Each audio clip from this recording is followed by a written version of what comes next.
Today in Sacramento, a health alert and a celebration in the sky.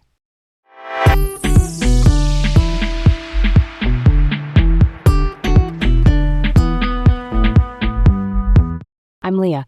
And I'm Garrett.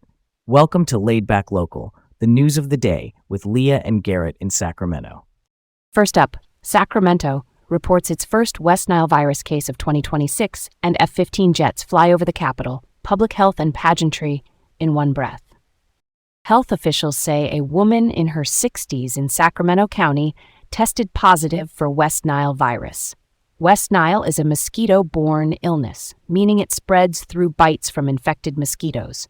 Since May, the Sacramento YOLO Mosquito and Vector Control District, which is the local agency that monitors and reduces mosquito populations, has found several infected birds and mosquitoes in our area. That kind of early detection is a red flag to take bite prevention seriously. On the same day, 4 F-15C Eagle jets, fast-moving U.S. Air Force fighter jets often used in ceremonial flyovers, swept over the Capitol to mark America's 250th anniversary. This was organized by the California State Senate. The symbolism is big, a nod to national history, and a reminder you could probably hear from blocks away. Real talk.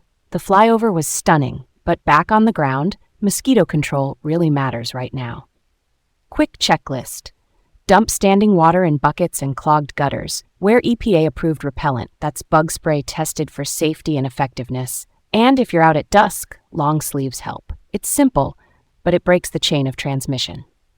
Why the flyover now, though? It's tied to the semi-quincentennial, which is a fancy way of saying the 250th birthday.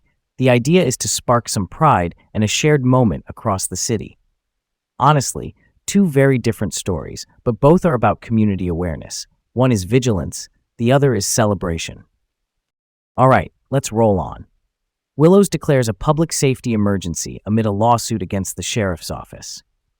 Willows, a small Northern California city in Glenn County, dissolved its police department back in 2017 and has relied on a contract with the Glenn County Sheriff's Office. That contract expired, and costs have risen sharply, reportedly up about 120% over 4 years. The city has filed a lawsuit and is asking for an injunction, which is a court order to temporarily keep services going while they negotiate.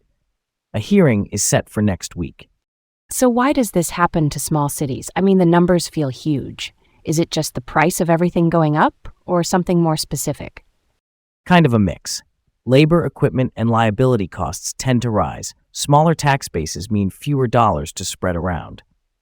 When you outsource policing, you can avoid running your own department's overhead, but you're still exposed to cost spikes in the contract. That's the tension here.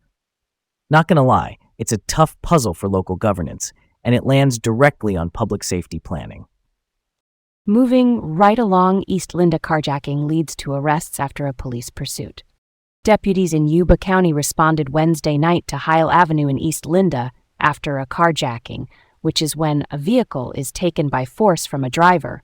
The stolen car was found unoccupied, but another vehicle tied to the suspects was spotted leaving. A pursuit followed and ended near the 10th Street Bridge in Marysville, which is just across the river from Yuba City. 2 people were arrested, including a juvenile. The investigation continues. Carjackings are high risk for everyone, victims and bystanders included. Pursuits are always a judgment call for deputies, and in this case, it wrapped up with arrests and no ongoing threat listed by officials. We'll watch for charging decisions and any court dates that follow.